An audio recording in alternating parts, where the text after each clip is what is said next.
nakatabi sa akin. Sila ang nakatabi. Ang mga pusa ko.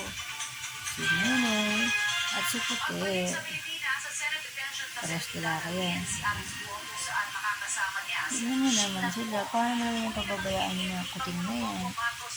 Akala niya namin nila ako. Nakasundo-sundo. Mamatay mo tayo sila. Singit ng singit sa gusto katabi si mama talaga. Nagigil naman ako sa mga to. Gusto katabi si mama. Soon enough, hindi lang namin sila sisipakin, kakasuhan pa namin sila. Dahil ang kanilang ginawa ay tapag sa batas at against all of the interests of the Philippine judicial system.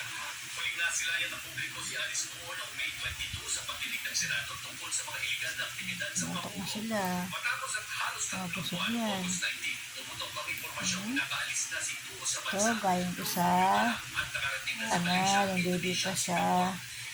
Rescue ko yan. Ito naman, parang galing sa tubig yan. Ito, galing sa kanal. Puro, mas kawawa itong isang to. Puro putik.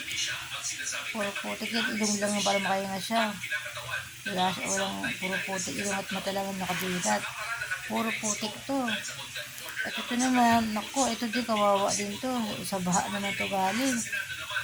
Hinahapon to sa baha ng isang kapitbahay na tanga-tanga eh. Bakit sa kapitbahay na to? Hinahapon siya, lagay ko sa balde. Hinagos na lang siya. Hindi hinagos, pero gusto tinapon talaga siya. Kaya naawa ko, dinampot ko sila parehas. Mas mauna ko dinampot to kasi baby pa ito na yun. Malaki na siya. Ito din oh. Ito, lumaki na nga siya oh. Ulit pa lang sila na dinampot ko. Ngayon kita mo naman, ang lalaki na nila. Dahil mama nila ako na ngayon. Alam mo, kahit pusa na nangangalangan ng pagmamahal din ito. No? Sana maintindihan nyo na ang pusa ay nilang ng Diyos. Kaya mahalin natin sila. Tignan mo na, hindi nga sila magkano-ano, pero pusa sa pusa.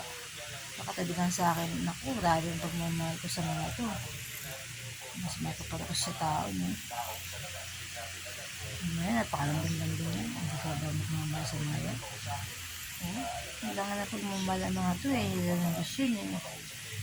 Dahil, thank you for the blessing. Blessing sa kita mga ito. Nakasot siya na.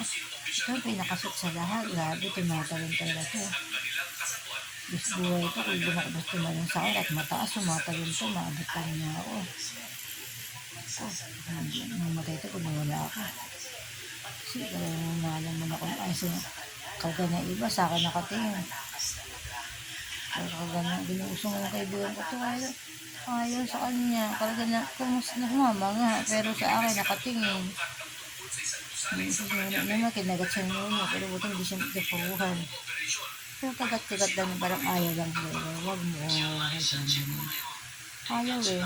Lahat sila sa akin nakadepende. Yan naman, Lord. Sana may tumulong sa amin. Dito naman sa amin na nabili ng Gigas. Nabili ng cat food. At saka marami akong alaga dito. Kaya lang, meron na ipakita doon. Marami kalaban. Meron pa sa loob, saka sa labas. Kaya sila yung kasi nakahiwala iba. Hindi mo nakaupo sa bandog yan. Pero itong dalawa, tatlo sila nakatabi sa akin eh. Apat pala, kaya lang yung dalawa malapit sa akin. Mga bata pa sila. Thank you for watching.